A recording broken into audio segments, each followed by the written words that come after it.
Welcome to Prime Sports with me, Razak Musbao, and tonight we have the finalists for this year's edition of the African Cup of Nations tournament. But it started with Sebastian Haller scoring the winner as host Ivory Coast beat DR Congo to set up a final meeting with Nigeria. Now, the only goal of a cagey contest in Abidjan came in the 65th minute when Haller's volley bounced down into the ground and up over Leopards goalkeeper Lionel Mpasi. Our interim boss, Emas Faye, now has a chance to guide the Elephant to a third continental title, adding to triumphs in 1992 and 2015, when they faced three-time winners Nigeria in Abidjan on Sunday. But the Super Eagles themselves had reached the final earlier after beating South Africa 4-2 on penalties, following a dramatic 1-1 draw in Bouaké. Now, midfielder for the Ivorian side, Jean-Michel Seri, says they will go into the game on Sunday with a desire to win and not necessarily for revenge for their group stage loss against the Nigerians.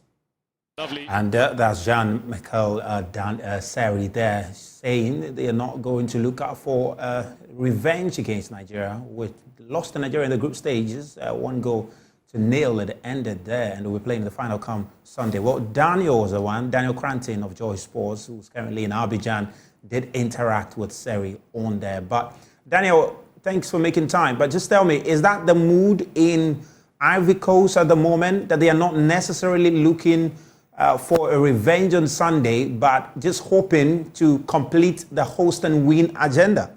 Yeah, Razak, if you can hear me, that's what the players are saying. Players are saying they are not looking for revenge. But when you talk to the fans, they feel like they were not in the best of states against Nigeria during the group stages. And this is their perfect opportunity to settle the score. And of course, Nigeria dominated that group stage game, eventually winning by 1-0. Both teams have really improved since then. And this looks like a proper final in terms of two teams who have been able to dig deep, have shown resilience, have shown grit to reach this stage. And the Ivorians really believe that destiny is saying that they will go on and win this trophy. You speak to a number of fans just after the game yesterday outside the stadium, and they spoke about the decision to sack Gasset just at the end of the group stages. In fact, one guy told me that no team ever does that. And when it was done, they had mixed feelings. They were not too sure. Although they were not happy with the group stage performance, they were not too sure that would be the result. At points, they're going to face Senegal. And what he said was most of them just wanted a good performance against Senegal. They were not necessarily looking at the result. But you look at what the team have done. They've been able to beat Senegal. They've gone on to the quarterfinals. They've won to the semifinals against Congo. And now they've reached the final. And he said that, look, this is pure destiny. It's written in the stars that Ivory Coast are supposed to win. And what a better way to do than to face a team that faced them at the group and was able to get one over them. So the fans feel like this is a very good opportunity for revenge. But the players, and what's he saying, they are just looking at playing the last hurdle, which is the final. They are not looking at what has happened before, focusing on Nigeria, and hopefully they can get the result. Daniel, I mean, there were reports from the technical committee of CAF. You know, one of the individuals on that committee did indicate that this tournament indeed has been one of the best, you know, in all of CAF's competitions that they've held in the past. I mean, based on what you have observed thus far, is this something that people around you, journalists alike, is this the narrative over there that, look, the tournament they've witnessed in Ivory Coast is possibly the best? Yeah, to be honest, you don't necessarily need the technical person to tell you how good this tournament has been.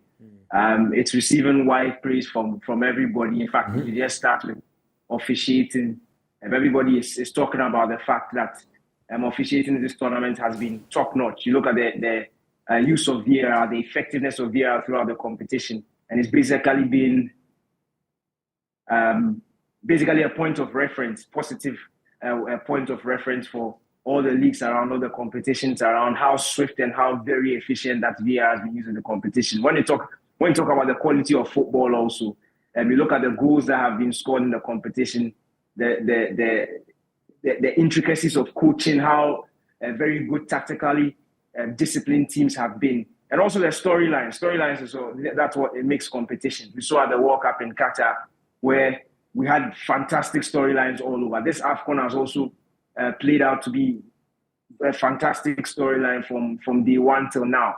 You look at how the big boys have fallen. You look at the likes of Ghana, of Tunisia, Algeria, all falling out in the group stages. Then by the round of 16, we had the likes of Egypt also following. So we've had big boys in this competition fall out, and we've had the minnows do really well. And we've also had teams that necessarily were not tipped to perform too well at the competition come out and shock everybody. Nobody expected Nigeria to be in the final, but they've been able to dig deep and show the quality that it's warranted at this level, and they've reached the final. You look at the Ivorians, to a tale of contrasting fortunes from the group stages to the knockout rounds. They've looked like two different teams, and now they find themselves in the final. So in terms of the storylines, it's been top-notch in terms of officiating, in terms of quality of football. These are not things that you need a technical person to come out to say. Fans are acknowledging it, and not just Ivorian fans. You have a number of fans who have their teams kicked out but are still in Cote d'Ivoire. Yesterday I saw Egyptians, I saw Moroccans, I saw Algerians still in the stands, and they basically said, look, they were having such a good time. They didn't see the need to cancel their tickets or go back home when the competition giving them so much fun and so much drama. So watch this competition. You would know that you don't need a technical person to tell you how good and how top quality the competition has been.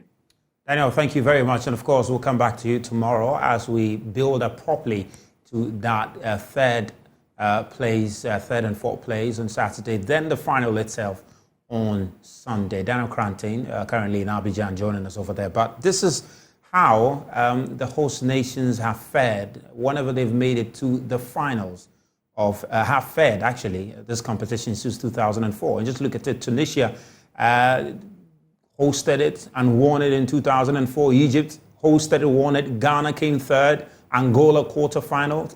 And of course, you see Gabon, Equatorial Guinea also hosting it in 2012, making it just the quarterfinal. South Africa quarterfinal, Equatorial Guinea quarterfinal, fourth place.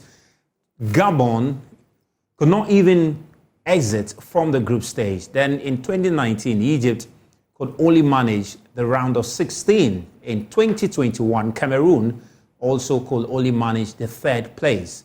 And in this year's edition, Ivory Coast have been able to make it to the final.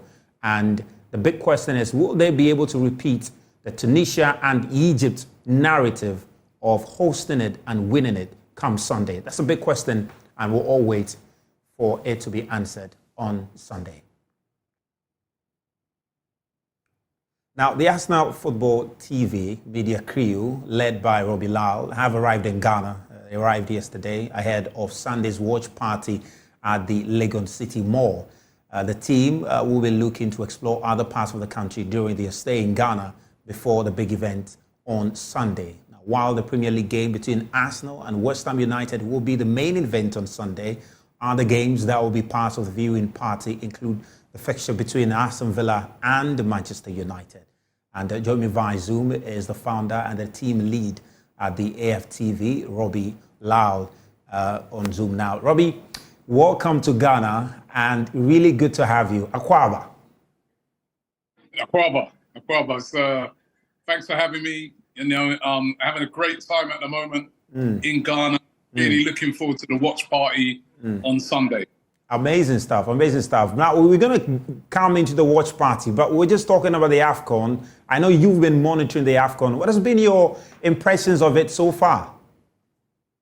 Yeah, I think it's been an excellent tournament, you know, very exciting games. And the Ivory Coast in particular, for me, the way they've sort of just come back from the dead, it just seems to me like their name's written on that trophy. And I've got a lot of friends back in England.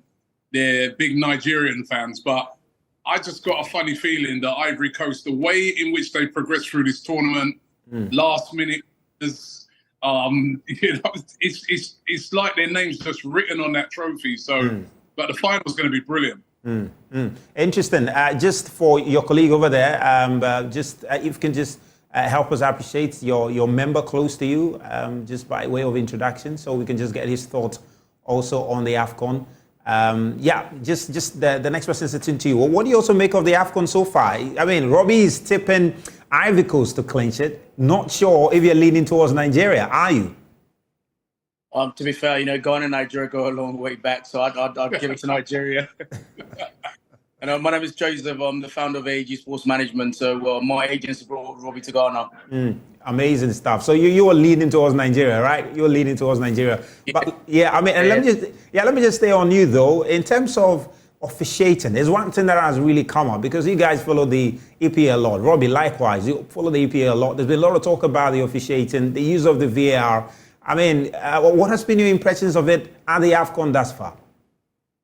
I think they've used it really, really well. And the talk of a lot of fans back in England has been how comes they've been able to use it so very well at the African Cup of Nations, but yet still in the Premier League, it always seems to be an issue. For starters, in the Cup of Nations, it's much quicker the way they make decisions than what we do in the Premier League. It seems to take an age in the Premier League. So I think they've used it really, really well. And I think the officiating is really good as well. I've been really, really impressed with the officiating. When you compare it to the Premier League, that doesn't impress me, the officiating. So I think they've done a really good job. Interesting. And so let me just come to you two. In terms of the quality of play, we've seen some players, move from Europe, come to Africa and struggle. Of course, we're all hoping to see if Wilfred Zaha will make it to the Ivorian side, but he couldn't make it. But the likes of Iwobi, Ola Aina, all seem to be impressing on the continent. That hasn't been the story for a number of other players who moved from Europe down to the continent. What do you think has worked out for these players? Completely different terrain, yet they are, putting up really good performance.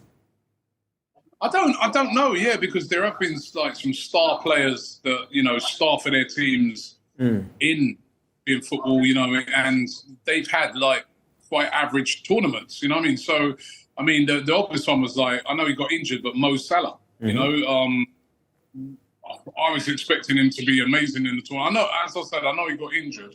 Even Osimhen really has not been as electric as he's been sometimes for Napoli. So I don't know. Even though obviously the players are from Africa, but they've really been playing a lot of their club football over in colder climes. I've seen like the weather and that, the very humid conditions. Has that kind of affected them just coming straight into that? I don't really. It's been really baffling to me. Because some of these players we're talking about are absolute superstars in Europe. Interesting. Joseph, let me come to you. Let's come to the event that, has, brought Robbie Lyle here to Ghana. Robbie, this is your first time in Ghana, right? First time in Ghana, yeah. Amazing stuff. You got to taste the Ghana jollof. And I'm sure, Joseph, you have made arrangement for him to taste that because Robbie got to settle the debate, whether Ghana or Niger jollof. We'll get into that. But Joseph, just tell me more about the event. 1 second, you get me into a lot of trouble here, right? Because there'll be Nigerians back watching, right? And then they'll be waiting for me when I get home. Anyway, we'll try and manage it. But Joseph, let's talk about the event. Why have you decided to bring this entire team here to Ghana? I mean, I think Ghana's a footballing nation, and Ghana, we love football. I mean, we've got the greats of Samoa Jan, we've got Mike Lacian, we've got the likes of Sami Kufuor back in the days. These are like Champions League, players, do you know what I mean? And I mean, Ghana love football as well. But I mean, obviously, there's a bigger picture to that. As an agency, we're based in England.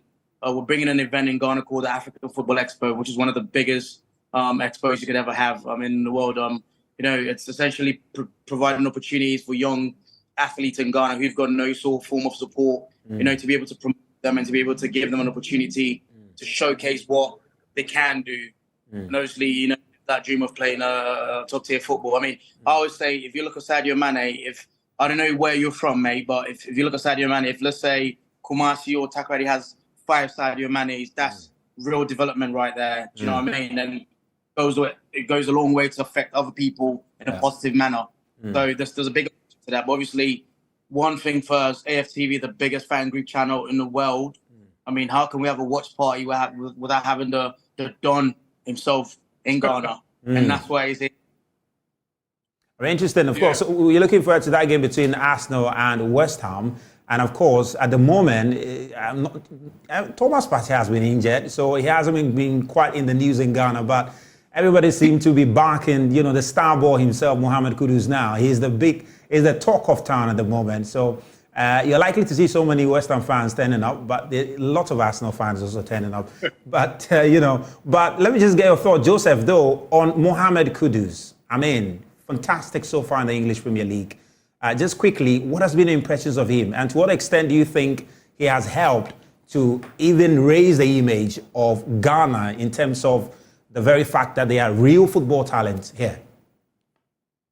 I mean, I think not long ago it was the Samoa Gyan, putting Ghana on the map, but now it's Kudus' time, and he's done brilliant. He's an absolute, phenomenal player. And I think on the world map, anytime we put a Ghanaian player to the test in England, they do extremely well. And I think, I really can't say much about that. He's an amazing player. I'm an Arsenal fan, but I love the way he plays sometimes.